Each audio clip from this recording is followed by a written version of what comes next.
I'm author Mark Muncy, And I'm author Erika Lance. and this is Eerie Travels.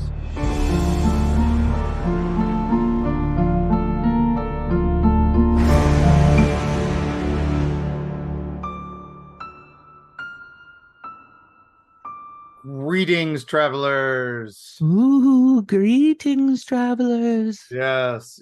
I almost want to do the greetings, travelers. Yeah, but I'm not quite there yet. So I just That's did. okay. Well, it's the 20th. Mark, at some point, you know what? You better do it for a Halloween episode Oh, because otherwise, I've got something special for that day. So oh, that terrifies the crap out of me. Okay, good to know. So exciting things.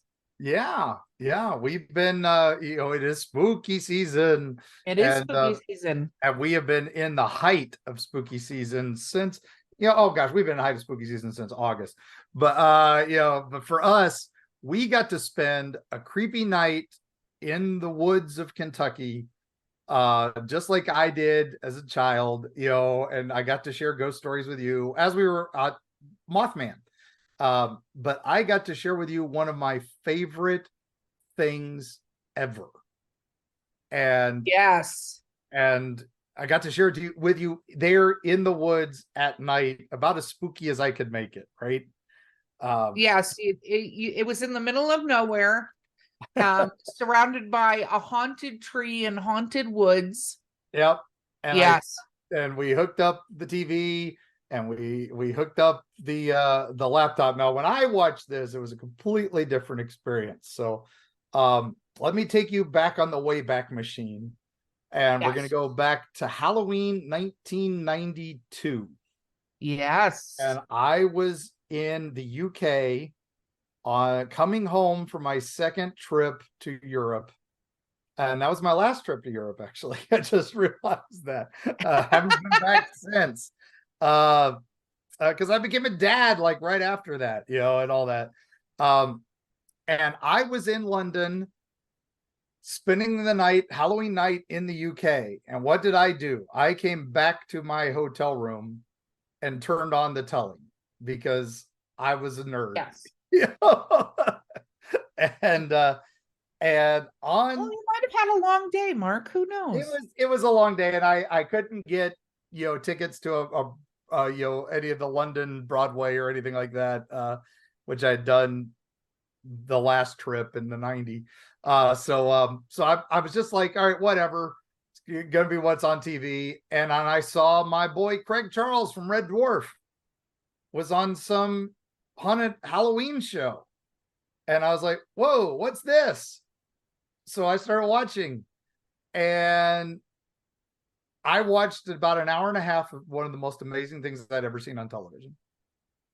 Yes. Now, one of the things we have to do with this Wayback Machine a little bit is let people know what it was like during that time period, because I think we've gotten so used to having cell phones and all kinds of stuff and having cameras in our hands, basically. Yeah, this was 1992. But that's not what it was like back then. No, 1992. We still had cameras. We still had, we had phones. I think I recall having a cell phone on that trip, but it wasn't like a cell phone. It was like, the old Nokia, didn't even, no camera, just could dial. You could use it as a phone, right? Yeah. Didn't even have a calculator function. And I had it, but it was in the UK, so roaming charges were ungodly expensive. So I wasn't using it at all. It was for emergencies only. And there was no internet, to speak of that I can recall at that time. Just, basics. And the television there was the BBC. And you had BBC One, which was their news channel, and main station. And then you had BBC Two, which was more like the entertainment network. And I believe there's two others. I think there's a 3 and a 4. And every time I start saying that, I start thinking of the Austin Powers song. But generally 3 and 4 was like sports and things like that, stuff I didn't watch. And 4 was like documentaries and things like that. So BBC One, I turn on and there's Craig Charles and all this, and I'm like, wow, this is this is pretty cool. And then Michael Parkinson is hosting it. And I knew him kind of. I'd seen him host a couple news shows. And then they had some lady there who was the psychic expert. And then they had a couple, the two couple that ran the morning show was in this haunted house in England somewhere in Greater London. And I'm like, wow, that's not far from here. I wonder if I could get to that, because this is supposed to be live. And I'm like, I wonder if I could actually head over and see this thing filming live. But I'm like, man, I don't have a car. I don't know. It's London. London's a nightmare. I'll just sit and watch this. And I started getting drawn in. And there's two teenage girls, that are with their single mom. And there's, and they're haunted. They're poltergeist, and they're going to prove that poltergeist exists. And they had a phone bank there, that you could call. So I'm going to give mine, because you were talking about this, but I'm going to give mine. So this entire program opens up, because I've now seen a recording of this program, and it opens up and it is a news show, and they have a psychologist expert who's been with this family investigating this paranormal. And the family initially went to the papers, and then the papers, they got a bunch of flack saying that it was all a joke and everything. But the mother of these two younger girls was under a lot of duress because of what was happening, and her daughter kept getting hurt. And so this paranormal psychologist, not even looking just for ghosts, but looking at whether or not she believed what they were saying was real, right, went in. And so it starts with that, and that they're going to do an investigation in the evening by sending one of these reporters into the home with the film crew. Another one of these morning show reporters is manning the phone banks, because that's how things used to go. You'd call in with tips and information and stuff like that, right? Yep. And then almost immediately they show some pretty cool footage of an event that had happened previously in the house. And you hear bangings on the walls and all this other stuff. And the girls, are trying to figure, they're terrified, and yes, you're drawn in. And I thought I saw this strange figure up in the corner of the film. Now watching it now on a high def TV, it's pretty obvious what's going on. But back then, I'm watching it on a low res VHS style screen is the best I could describe it for people. And on a regular over the air transmitter, so it wasn't like cable or anything at the time. And and I'm like, wow, this is in this old hotel in London, which is already a haunted hotel. So I'm like in the perfect atmosphere for this. And I'm like, wow, did I see that? Did I really see that? And then it cuts and it comes back, and then they start getting phone calls, and there are people saying, hey, I saw this figure in that footage that you broadcast earlier. And they go back and play back the footage. And it's what I thought I saw isn't there. And I'm like, oh man, maybe my head was playing tricks on me. And I'm getting sucked in. And I didn't realize I was getting sucked in. And then Craig Charles keeps popping up, telling jokes, wearing a monster mask at one point, breaking the tension. And I'm like, wow, this is going to go on for a couple hours. I better settle in. So at this point, I go get a snack, and I'm riveted, right? I come back. I can't wait to watch more of this. Now we're watching it, you and I up there, and they've replayed the thing a couple times. We've learned that the ghost's name, they've named the ghost.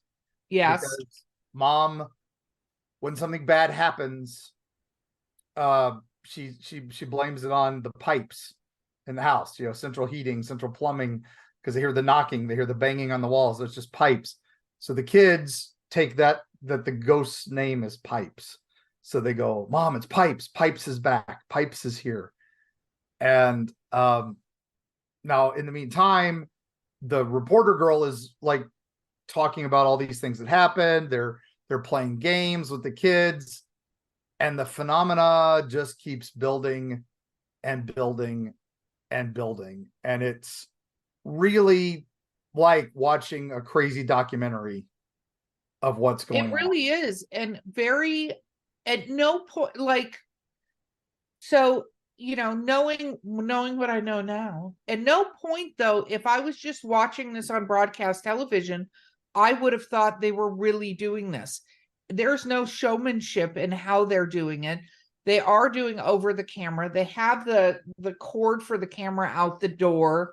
You know, the house is changing temperature. They're reporting on these different things that are happening as time is going by.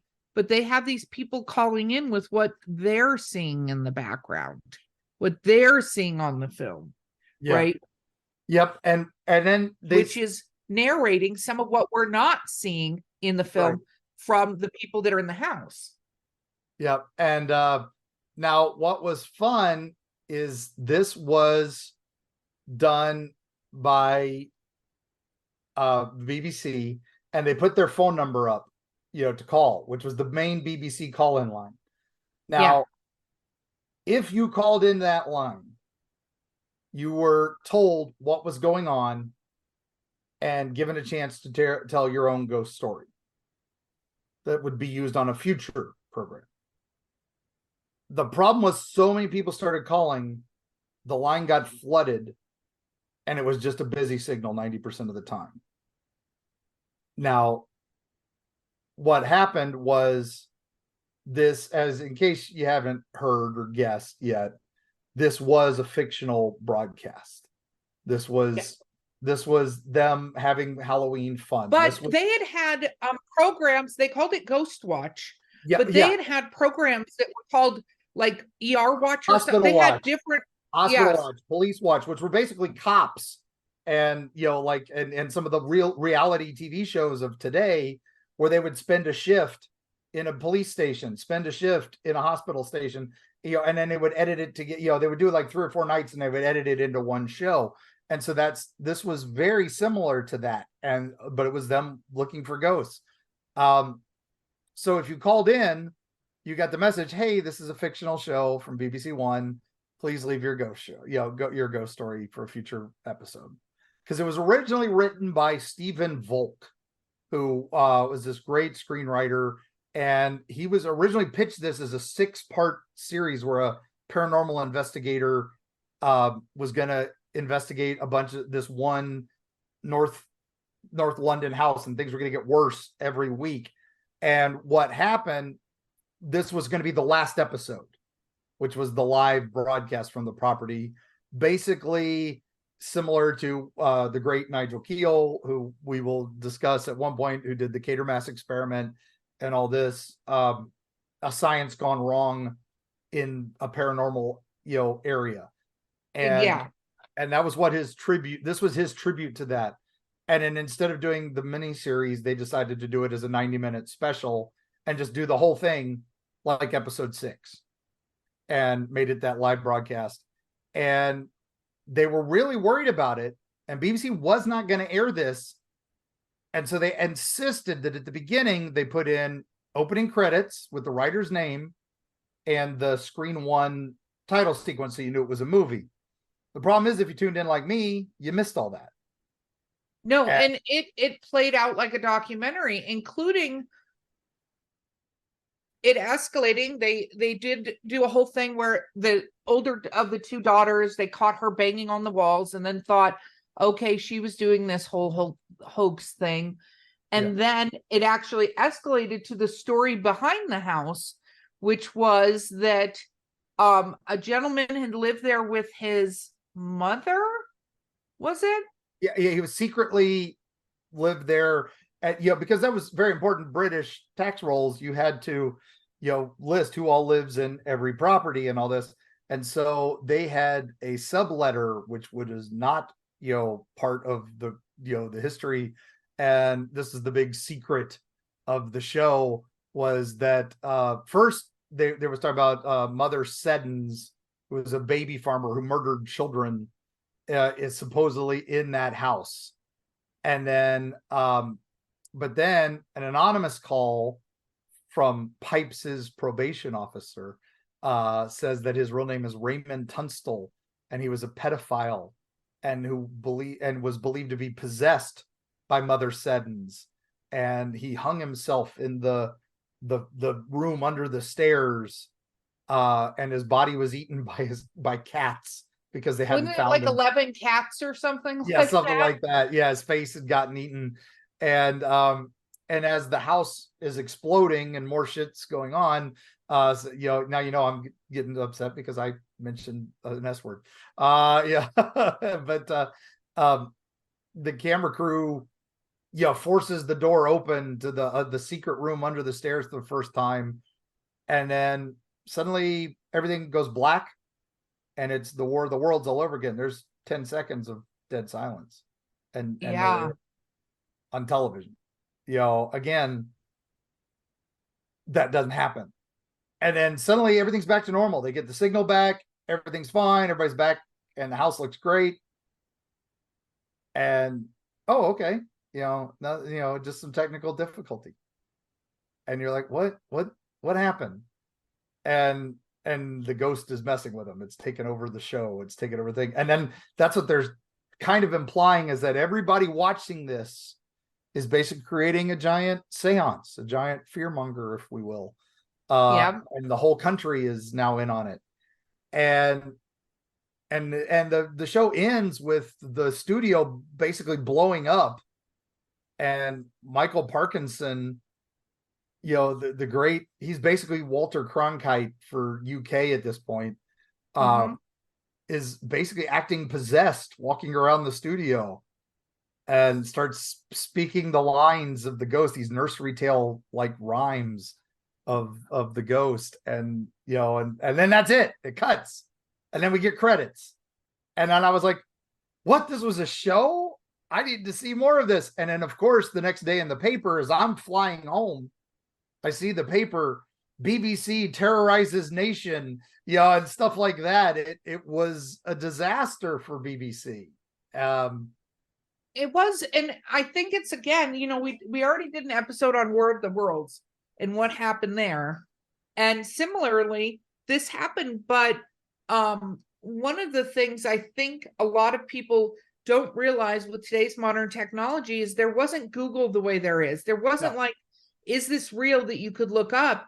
You were relying on something, and they did it in a way that made it appear like it was one of the shows that was seriously doing reality TV.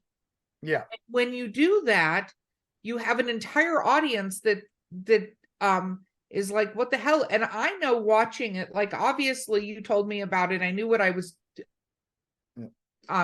getting into, but they did it brilliantly, having these well-known reporters, having this thing, and having this story that very closely resembles something else we're going to talk about when we come back after the break. Yeah. But they did all of these things, and it appeared everybody was in on it. There was a news truck, the street was blocked off, all these things were happening. You had this actually filmed it 6 weeks prior, and edited it together beautifully. They got 30,000 phone calls, people upset with the BBC the next day, and including one from Parkinson's elderly mother, who was terrified for her son. Oh my goodness. And then the tabloids, had a field day with it, of course, because they hate the BBC as such. And now Sarah Green, the young reporter girl, had a kids show on Saturdays called Going Live. And supposedly she had told the kids that they were going to take them to the haunting location, and it was going to, and show them that she was taking part in a reality show, basically. But that never happened. That was debunked. But she did host that show, so maybe but anyway, so for years that was banned. It was never allowed to be aired again, and the bootlegs circulated, right? Because that was this is, we can't watch this show and all this. And there were kids who said that they had serious psychological defects and stuff. It does not come out. 1992 does not come out on any media till 2002. 10 years Wow. is when it finally comes out on DVD. You know, and then the writer himself decides to make a documentary about it, and and he finally, it calls Ghost Watch Behind the Curtain, and they did that for the much later as a documentary, and that comes out in 2012 for the 20th anniversary. So And that's where we didn't learn all this other stuff. Yeah, but the reporters had to go around and apologize. Didn't everybody have to apologize like big time? Well, they thought it was just going to disappear because 90% of the shows on this thing just disappeared. And then, it was basically the week, the TV movie of the week. What TV movie of the week on ABC do we talk about? Nothing. And then, this was made for that type of thing. And it finally, with that documentary and all that, it now has become this classic, and people talk about it all the time. As well, did it inspire the Blair Witch Project? Well, Eduardo Sanchez says he didn't even know about Ghost Watch until after the movie Blair Witch had come out. But a few other shows have credited it, that it was the influence. There's a what's that? Darren Brown, who does like a hoax show over there in the UK. He admits this was the show that inspired that. And it's crazy, but there's a great, Stephen Volk has been just really proud of it now. He can finally talk about it now, and and he's even hosted a national seance, with some of the cast.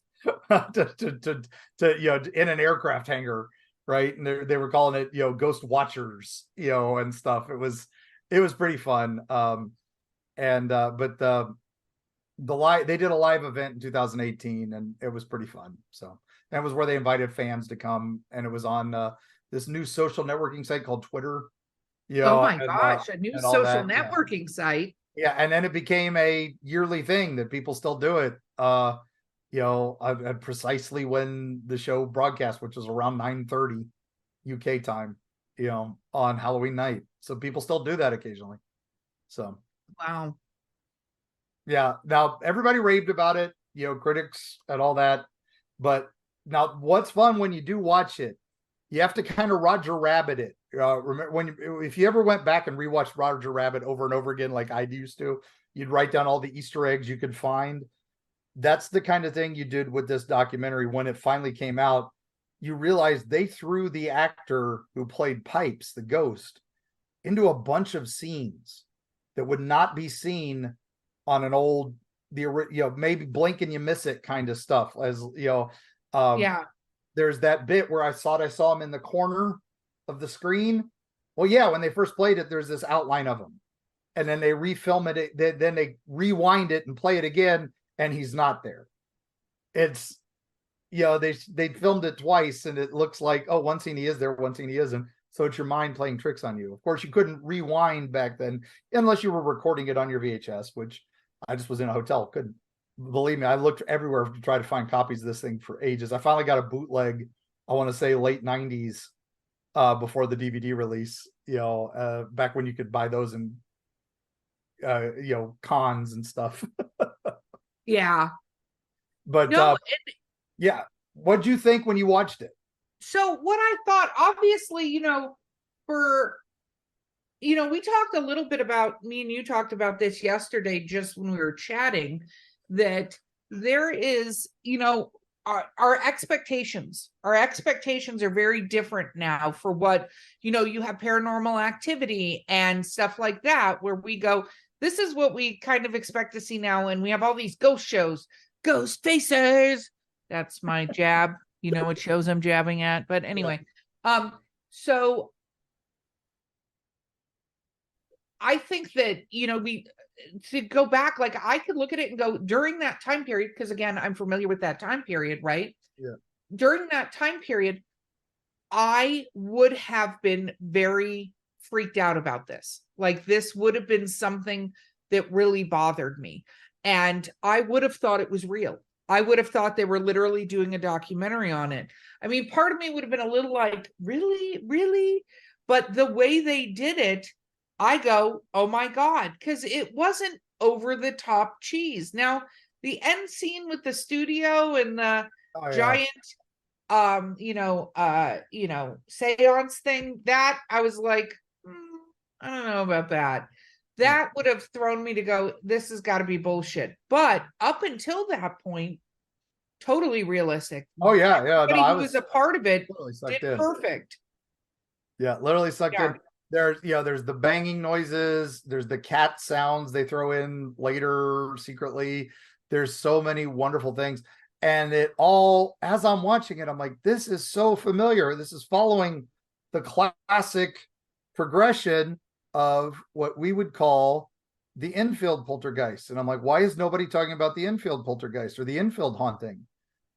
And that's because that's what they based it on. That's what Stephen Volk based it on. But we'll talk more about that when we come back. I was going to say, we'll be right back. And just to do a plug real quick, we put a link in the show notes here so you can watch Goats Watch. We heavily recommend it, travelers, to watch this, because if you can put yourself back in time, since Mark has traveled us back to 1992, if you can put yourself back in time, you can appreciate what they did with this at that time. So that's what I'm going to throw in 2 cents, and we will be right back.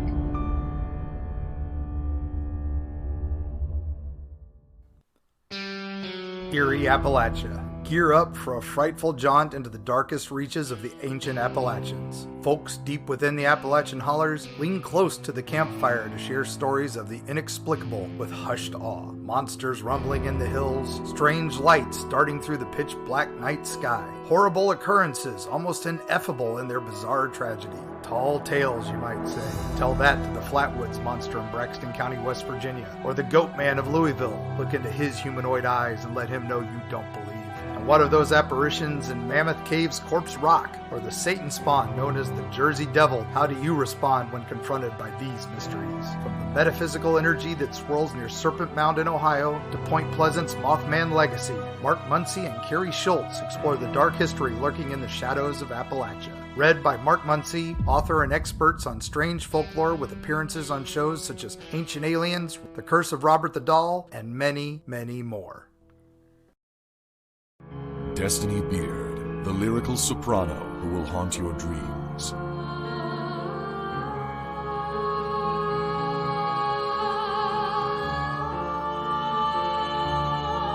With her alluring melodies and intricate harmonies, this dark siren of wistful song shall capture your soul and lead you into the night. Check out Destiny's new single, The Haunting Is Over, with international musicians Sam Haines and Gary Bennett, as well as her other musical works at destinybeard.com.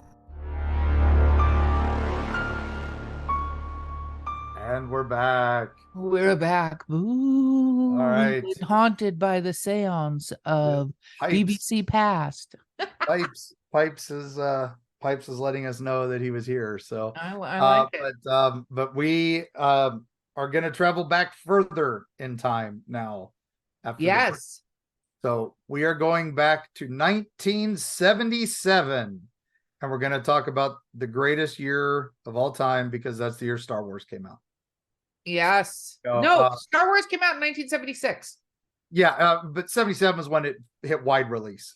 So I saw it in 1976. I'm sure you did. A few of us had to wait till 77. So because we lived in the boondocks. So of the back hills of West Virginia, and only 2 theaters, and we had to wait for Annie Hall to stop playing. But anyway, so 1977, 79, we're still in the UK, and the seemingly ordinary London home was tormented by a poltergeist, the Enfield poltergeist. Most infamous, if not the most infamous, one of the most infamous cases of paranormal activity of all time. And it inspired several films, including The Conjuring 2, Yes. which Ed and Lorraine Warren traveled to England to investigate it. So- That film is fictional, Yeah. but they did come to investigate this for a day. But they were not the lead investigators on this case. And some of the stuff they came up with was not at all involved with the case. But let's get back to the case, right? Let's do the facts and let you make up your mind. So where single do we mother, start? Yeah. single mother named Peggy Hodson, and she has 4 children, not 2. And she lives in a home in Enfield.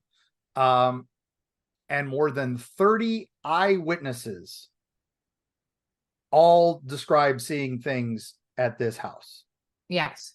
I like how on a recent show somebody was talking about there were like 60 eyewitnesses to a UFO encounter, and people still didn't believe them.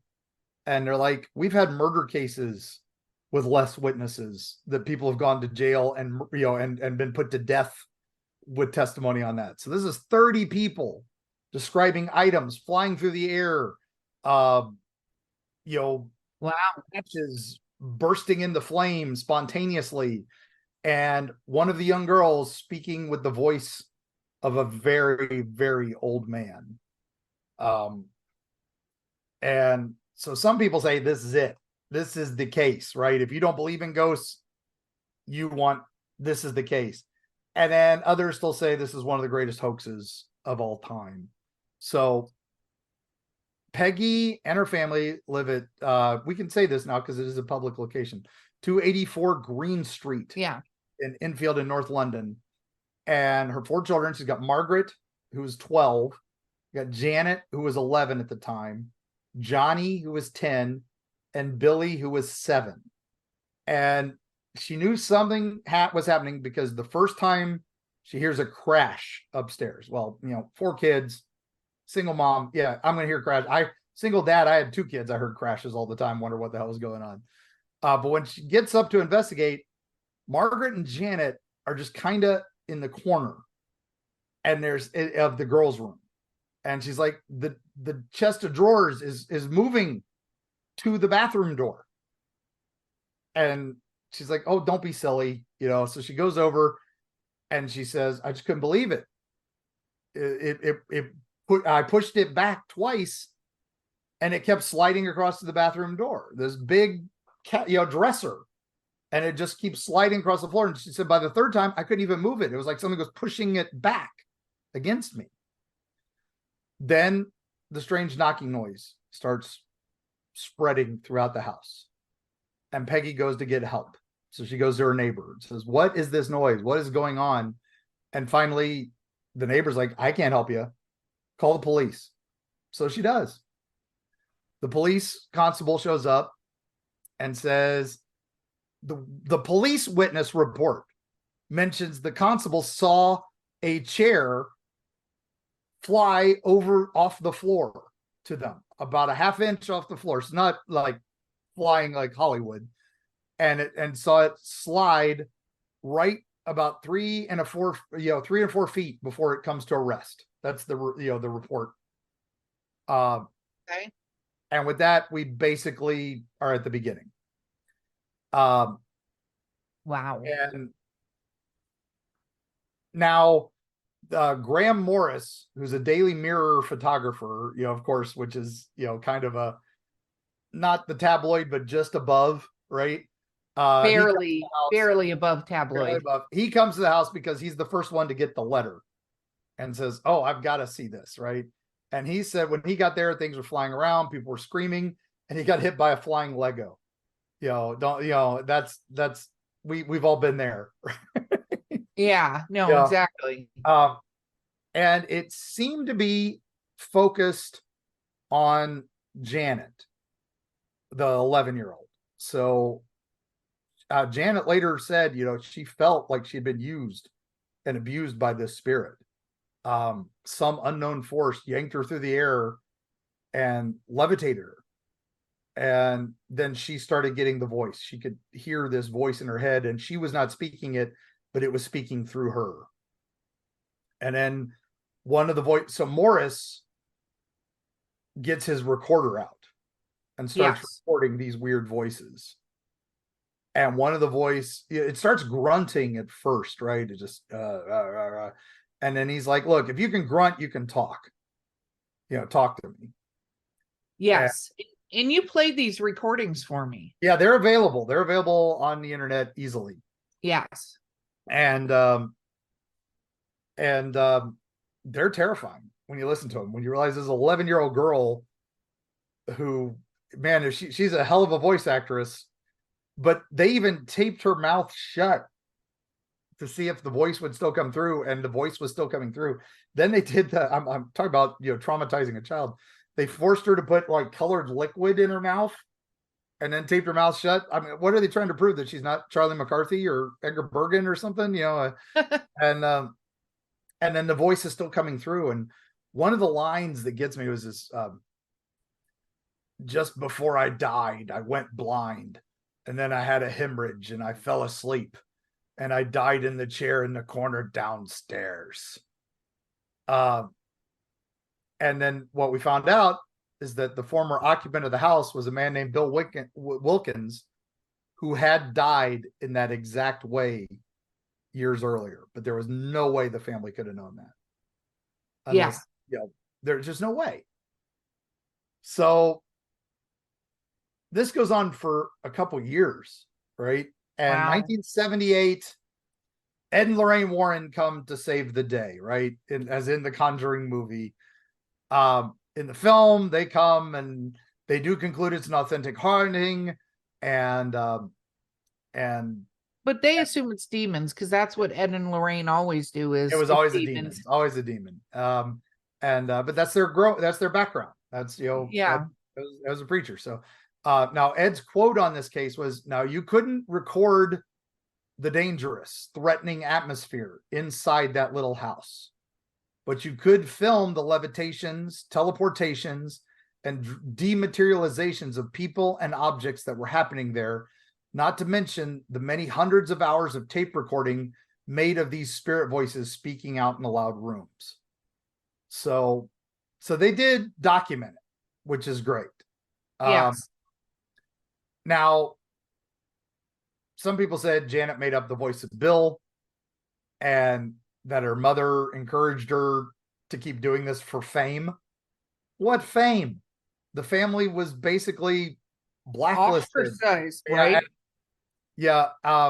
But one of the most damning instances, which is something that mirrors our Ghost Watch, is they actually caught the kids bending spoons. Yeah. And this brought up, so this was on the documentary, and you haven't talked about this yet, but there was a point where the media shows up and Ed and Lorraine, and there was a pressure to have this be even more fantastical than what was legitimately actually happening. Yep. And so the kids are, encouraged to bring up, show the goods. Yeah. And when it's not happening, kids, they need instant gratification, and they're worried that these grownups aren't going to pay any attention to them and aren't going to believe them. So they decide to fake a few things. And that's exactly what the kids did. And Janet insists, her quote was that they faked 2% of what was going on because they didn't want to be alone again. They were alone, their mom, nobody was believing their mom. And then, the Morris said, this isn't like, this was before you'd get money to appear on talk shows, right? This is before the Jerry Springer era. This is way before any of that. This was the 70s. This was not, what was it called? Checkbook journalism, I think it was called. But anyway, sometime in 1979, though, it basically stops. It peters out. They said some strange things like odd noises and stuff happened, but nothing extreme happened in the later years. Okay. But they said it sticks with you. It's Margaret's comment, one of my favorite quotes from Margaret in this. It stays with you every step of the way. It's just like a death, really. It gets a little bit easier as time goes on, but the fear and the memories of it and what happened never leave you. No. And Janet, who got the worst of it, her final quote on it was, "I don't care what they think." Janet says, "I know what happened and I know it was real." Now, this is before everybody had all that electronic equipment and everything to investigate these things. So having a tape recorder was a big deal at this.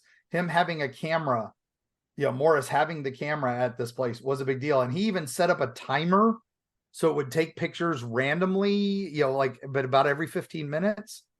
And that's where they got some of the shots of things flying and stuff like that. But everybody's like, oh, but the kids learned the timing. And so they were able to use that. And we don't know. Now, The Conjuring movie, it used this as a basis because Ed and Lorraine did go visit it. Ed and Lorraine spent a day there. But that's it. They just came in and left. And if you talk to Janet, you talk to Margaret, everybody else involved, it got worse after they came because they were antagonizing things. They were, messing with things, and they were doing, and they basically did an exorcism and said, okay, this house is clean, we're gone. Yeah. And it wasn't. No. And then they, but this isn't Hollywood, gang. They didn't, put Bill Wilkins's spirit to rest or anything like that. It just subsided. And the families have moved on since. They are still around, and we'd love to hopefully have them on. We've reached out, but it is UK versus US, and like I said, they've gone on with their lives. They really don't want to relive this over and over again, but they're being kind of forced to because The Conjuring came out, Conjuring 2 came out based on this case. Yes. Then BBC decided to do their own version of this and show the real story. And they did one called The Enfield Haunting, and it was a 2-night miniseries. And it shows Morris's side of the story. And it even shows that Ed and Lorraine showed up for 10 minutes and were gone, basically in it. But now we just found out ourselves that one of the reasons why we did this episode and had to get it out before Halloween is because Apple is doing their version of it. Apple Plus. Yeah. Doing the Enfield Poltergeist. And I'm curious. And it's a documentary. So we'll see how much docu is in the documentary. And hopefully a little less mock you like in Ghostwatch. But what was fun is the family of the Enfield Poltergeist talked about Ghostwatch at one point and did say that that show basically got the emotions right. Yeah. Kids were experiencing trauma and they're still living with it to this day. So there's our ghost story, gang.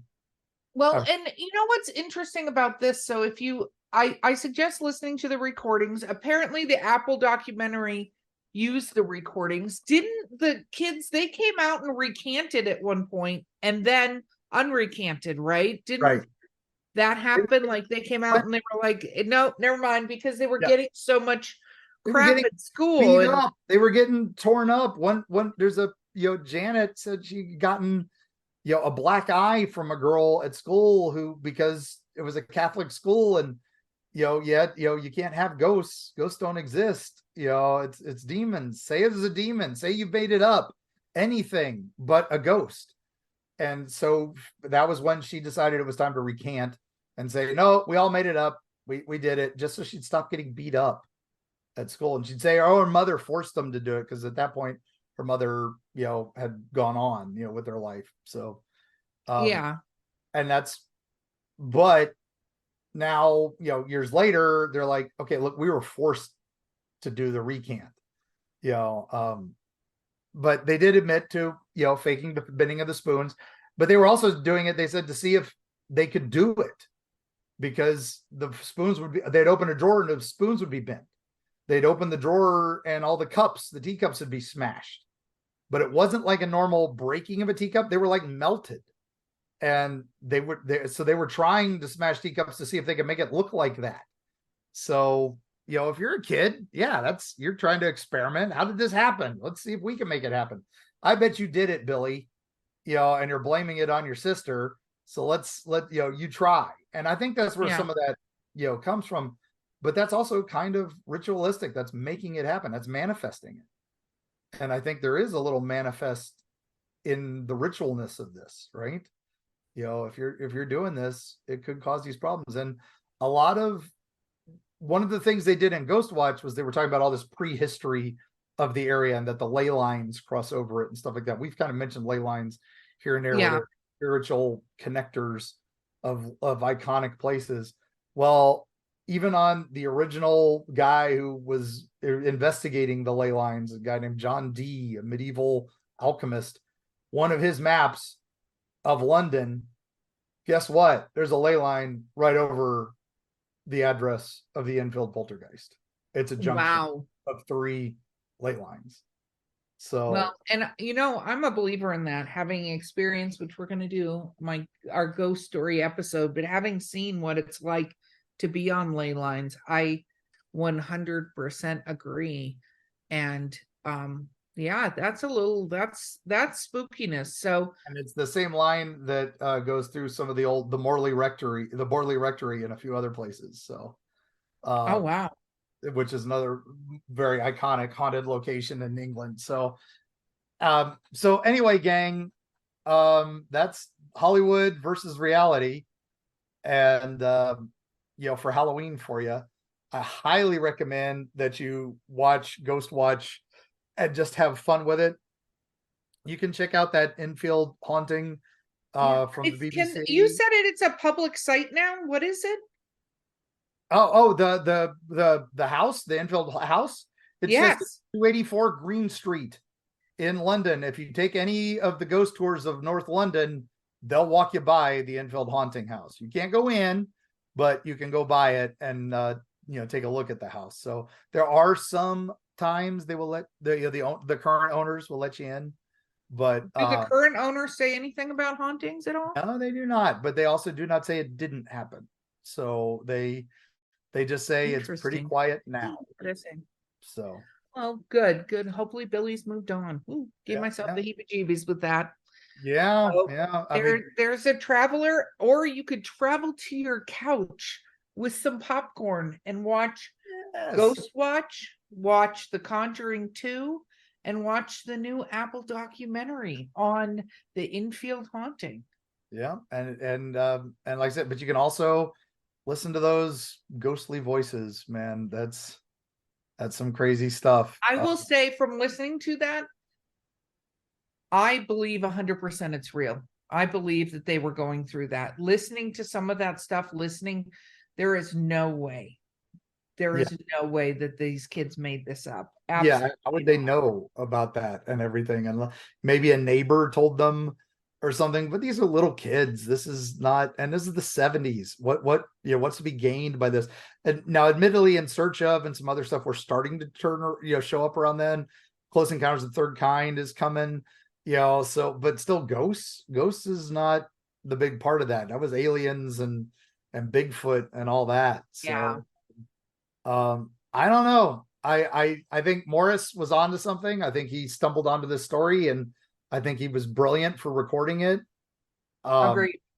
Their recant said that they were learning ventriloquism.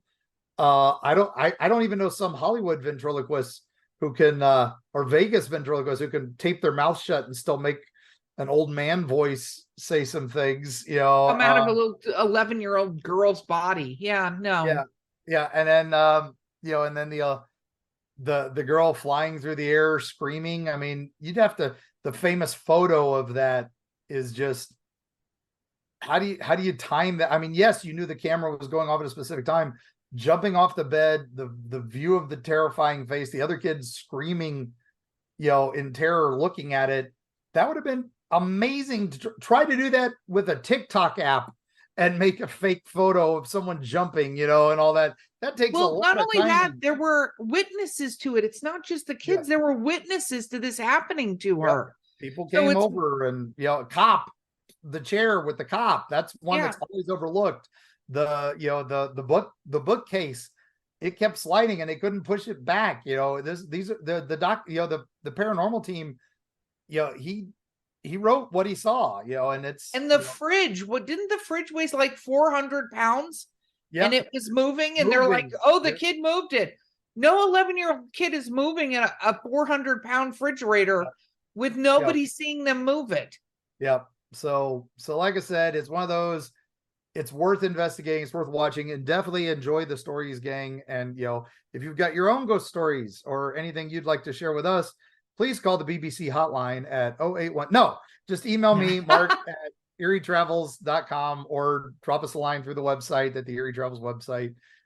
We'd love to hear your stories. We'll add them to our ghostly tales of you know, coming up. I'm sure we're going to do a few more episodes of those. And wow, gang, I don't know what else to say. Well, after you guys watch and listen and stuff, we'd love to hear what you think. We'd love to hear what you think of the Enfield haunting and of Ghost Watch. It's one of Mark's favorites, so he would love to hear from our other travelers share out what they think of it, gang, and let us know. And if you're following along with Night in the Lonesome October, let us know how you're enjoying that. Any of the other things we've got going on for spooky season. If you haven't seen us at one of the events, you know, we've wrapped up a few of them, but we've got more coming. So just keep an eye on the social medias. We've even got some sneaking in November now. So just keep an eye out. But with that, gang, round and round the garden gate, I think it's time to go. We'll see you on the other side.